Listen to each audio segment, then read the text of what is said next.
Jonathan Golub, he's the chief U.S. market strategist at UBS. And from Newton, Massachusetts today, David Kelly, chief market strategist for J.P. Morgan Funds. Gentlemen, good morning. Jonathan, I'll start with you since you're sitting right next to me.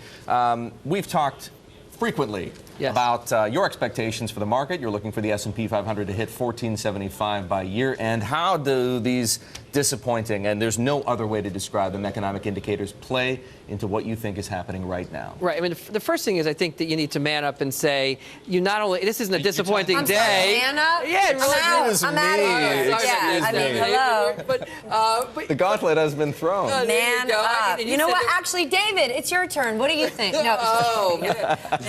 I mean, at the end, not only have you seen disappointing numbers today, and not only seeing, some negative news flow out of Europe with the Spanish banks and the like, but this is really about a month where every piece of incremental data appears to be, or at least feels like, it's to the downside. So no, that's not true. Housing starts were faster than expected, for example, right? Initial, there was another one. Industrial production rose you're taking David's role to tell you all the positive things that are going on in the marketplace.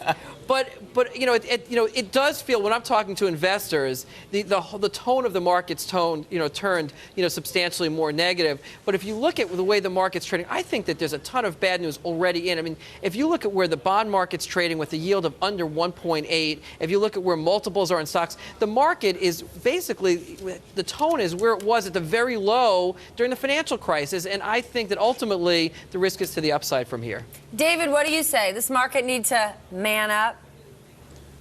Well, I think what we need to do is look at the numbers realistically. I know, we like to make a big deal out of the Philly Fed headline. The Philly Fed has often surprised a lot. It's a small sample of one area of U.S. manufacturing. It's a small area of one area of the U.S. economy. The New York Fed survey was a lot more positive earlier on this week. But broadly speaking, when we look at the U.S. economic numbers, the U.S. economy is gradually improving. We want it to improve faster. It's like watching paint dry, and that's why we get frustrated. But it is growing at about a 2 to 3% pace.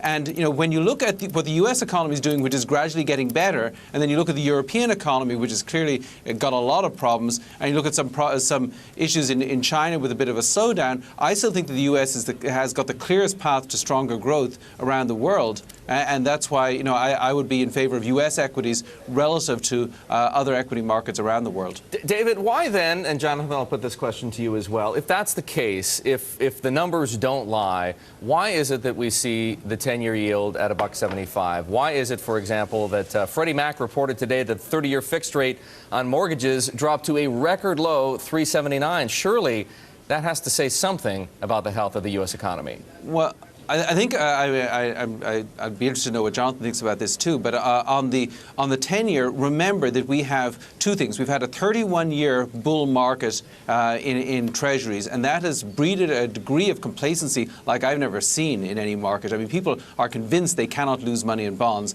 and I think that is that's part of that story. And then the second thing is we know the Federal Reserve has been actively manipulating this market. I mean, they've been deliberately pushing it down. I think that there is this confidence that if interest rates ever go up, the Federal Reserve will step in to bring them down. So I think that's why you're getting these low rates. I do not think it is a measure of honest opinion about where the U.S. economy in particular is going, but even where the global economy is going.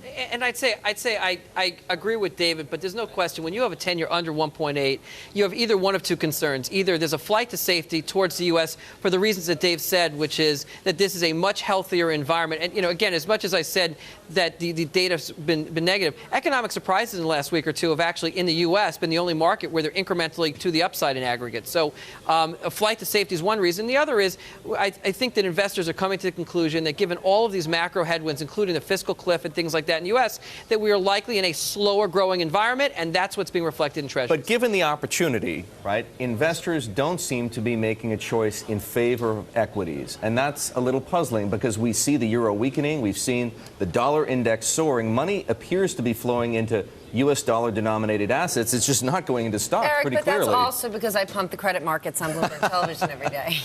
But, I mean, if go ahead. Jump in, David. Go ahead. Jonathan will be back. I was... Right. overall, I don't think we should be surprised that markets are behaving irrationally. We've seen plenty of this over the last 12 years. I think people are conditioned to believe that the U.S. economy can't grow.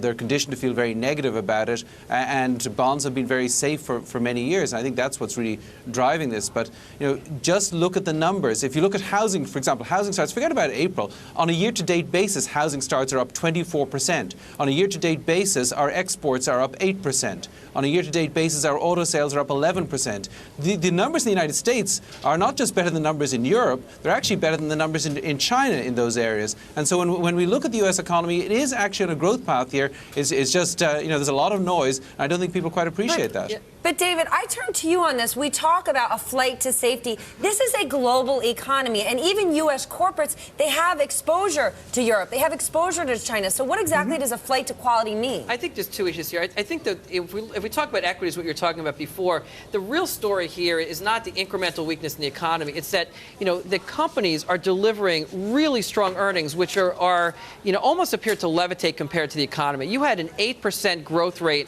in corporate earnings this past quarter. Expectations we would have 2% growth. You got 8% growth. The surprises to the upside.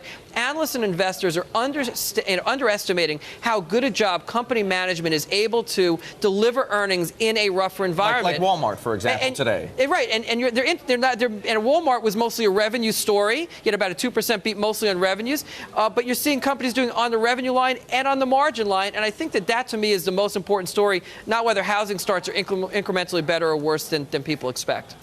Thank you for joining us, John. I think to jump in for a quick one, just David. to add to that.